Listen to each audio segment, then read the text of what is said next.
NR, né? A gente começa uma legislação forte, pode passar.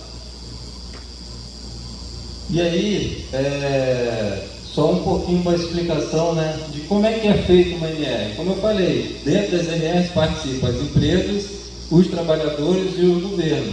Né? O governo é sempre o voto de Minerva, né, em qualquer discussão de dissonâncias, e a gente tenta sempre numa NR colocar ela em consenso. E aí são formadas comissões tripartites permanentes, as CNPTs, que fazem, né, a elaboração e revisão das NRs. Pode passar.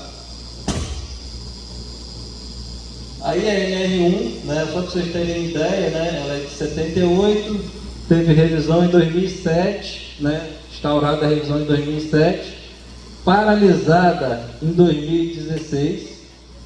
2016 aconteceu algum fato, né? Teve uma mudança de governo, uma mudança de política, né? É importante ver isso aqui. E 2018 ela retomou. 2018, não sei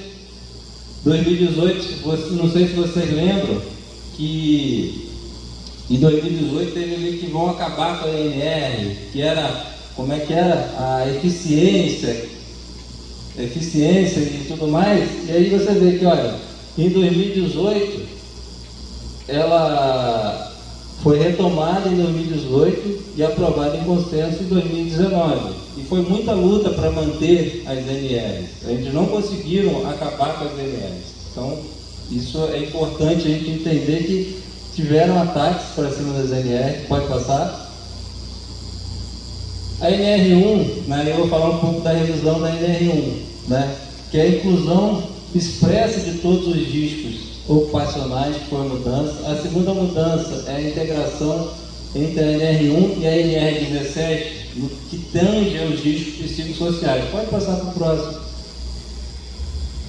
E ali a probabilidade decorrente de fatores ergonômicos atingirem o trabalhador. Eu vou ler a última frase aqui, que ela é importante. Não se trata de verificar sintomas individuais ou sensação dos que está ocorrendo no trabalhador, ou de medir algum sinal biológico, por exemplo, mas de verificar as condições de trabalho a que ele está submetido. Né? Fala de fatores de risco psicossocial. O que é isso? Isso é pressão, isso é carga de trabalho, excesso de hora extra, né? E aí, lembra do custo que eu falei lá na frente, dos afastamentos? Né? É uma resposta do governo para o aumento de afastamentos referente à saúde mental. Burnout, ansiedade, as pessoas estão ficando doentes de tanto trabalhar. Então a NR1, a revisão da NR1 é basicamente uma resposta do governo para isso. Pode passar. Né? E aí o exemplo prático, né, do que seria um problema psicossocial, né, que aí, ó, na observação das atividades entrevista, né, foi constatado o quê? Excesso de demanda de trabalho, sobrecarga, horas extras, volume de trabalho excessivo, o trabalhador não está conseguindo almoçar. E o que isso gera? Estresse, esgotamento, depressão, doença cardiovasculares. Não havia prevenção, né, para a empresa, né, e esses riscos devem ser registrados. O que aqui está dizendo basicamente? Que se você tem uma empresa que está com excesso de trabalho, excesso de demanda, o governo vai caracterizar a sua empresa como adoecedora. Pode passar. E aí a gente passa para a NR37. A NR37, ela anteriormente ela era o anexo 2 da NR30, né? Ela era um anexo de uma outra norma, né? E veio depois a se formar na norma de saúde e segurança para as plataformas, né? E aí, pode passar.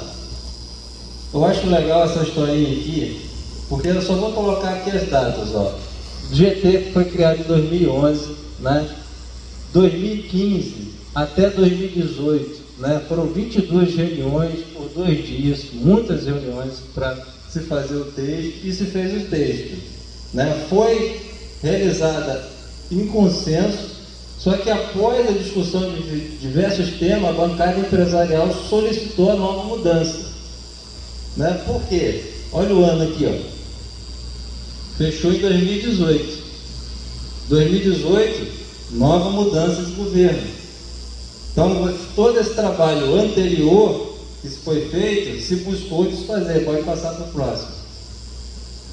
E aí, de 2019, formou um novo grupo tripartite. E qual a importância do grupo tripartite, né, da questão tripartite? E nesse aqui eu estava, né? E aí eu posso falar um relato, né, já caminhando aqui para o final, o pessoal já falou que está acabando ali. Quem é 37, né, não sei se dá para mostrar ela aí rapidinho, colocar o texto dela rapidinho. Olha aqui, ó. Não, pode subir, deixa essa numeração ali, ó, mas pode subir um pouquinho. Sobe. Aí, tá bom. Tem ali, ó, 37.12, ó, condições de vivência. 13, alimentação a bordo, climatização. São as condições de conforto de uma pessoa a bordo da plataforma. E a gente teve que escrever de quanto em quanto tempo ia trocar o travesseiro. E teve briga das empresas, para você ter ideia de como isso é, de como é essa disputa. Teve briga das empresas que não queriam dizer de quanto em quanto tempo devia trocar um travesseiro. Vocês têm ideia de como é isso, de como é a disputa? Quando vocês forem para uma empresa, entenda, ela tem, nenhuma empresa é santa. Ela quer o lucro. E se não tiver uma regulamentação, e se você como trabalhador não tiver a noção que existe essa regulamentação, você vai sofrer, porque se a gente não escreve densidade de colchão, alguém já comprou um colchão aqui? Alguém já viu o preço do colchão? Já viu a diferença de densidade D33, D29? Quanto maior a densidade, mais cara, né? Qual vocês acham que estaria na plataforma, se a gente não escreve que é o D33? Então é importante entender que todo o ambiente normativo, ele é um ambiente de disputa, ele é um ambiente onde você precisa, né, principalmente ter a participação dos trabalhadores. Pode voltar aí para a apresentação.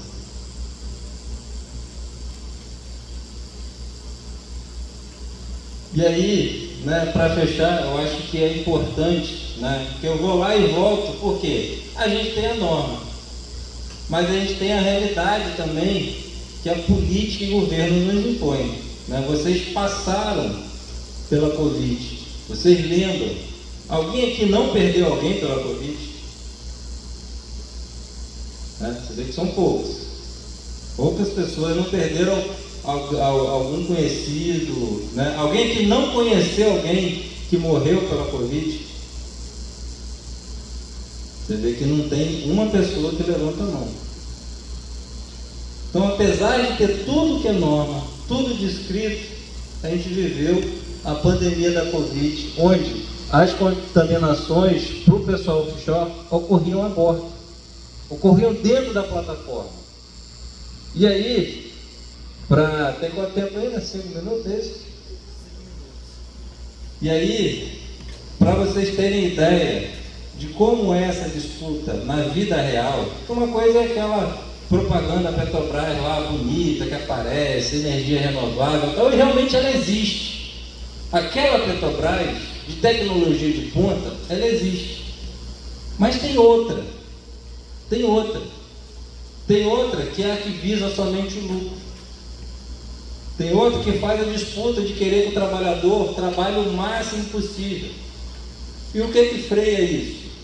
É a organização dos trabalhadores, porque chegou na Covid, onde a gente tinha as empresas querendo manter a produção, porque é uma atividade essencial, você tinha esse nível de adoecimento dos trabalhadores. Pode passar.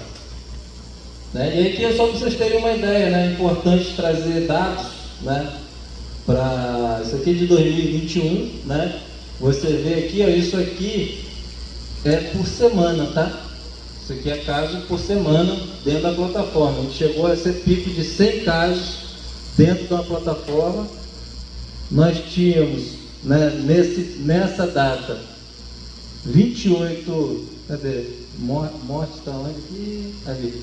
Óbitos. 12 pessoas que morreram, né, de Covid, né, até essa data aqui. Isso aqui é dados da ANP, né? A ANP tinha um painel. Então vocês veem o que aconteceu no Brasil, aconteceu muito também dentro das plataformas. Eu não sei se tem algum outro aí. Pode passar aí, então. Aqui é a taxa de morte também, de hospitalizados, né? Vocês veem, olha o número, né, de pessoas hospitalizadas, né? Isso que eu estou falando é só trabalhador de plataforma. Não estou falando do Brasil, estou falando de trabalhadores que estavam em plataforma, que estavam na atividade do petróleo. Pode passar? E aí, né, para encerrar, né, só temos drama, só temos problemas? Não, temos também aqui algumas questões positivas, né? Eu destaco aqui o Projeto Nacional de Saúde e Segurança nas Escolas, né, que eu entendo como um projeto revolucionário que busca lá na educação infantil mostrar o que é uma CIPA. E eu falo que deveria ir além. Por quê? Eu pergunto, quando que vocês souberam que existe uma MR? Né? Vocês tiveram aula além de MR? Está no currículo de vocês o que é uma MR? Como é que se chegou a MR? O que é o SUS? Não está. E aí as pessoas chegam nas áreas de trabalho, né, como a Rebeca tinha falado, e se acidentam, se sujeitam a condições que vão lhe machucar, que vão prejudicar a sua saúde. E aí, meu amigo, eu lhe pergunto, você gostaria que essa pessoa que está do seu lado, né, vamos imaginar que a gente estivesse numa fábrica, vamos colocar aqui, o Brasil tem 200 milhões, né? Se a gente fosse aqui a representação do Brasil de 200 milhões, né, 200 e alguma coisa, né, que está por aí, de pessoas, a gente, ao final, né, 200 milhões de pessoas, né, se a gente tivesse a representação aqui, vamos dizer aqui que essas duas primeiras aqui estavam tudo machucadas sem poder trabalhar. Agora, se não fosse essa primeira fila, se fosse essa terceira fila aí, vocês três que estão nessa aí, se fossem os caras que estão os brasileiros machucados. É importante a gente entender, né? Esse tema precisa vir para os estudantes, para quê? Para que aquele preceito de participação dos trabalhadores na segurança seja realmente efetivado.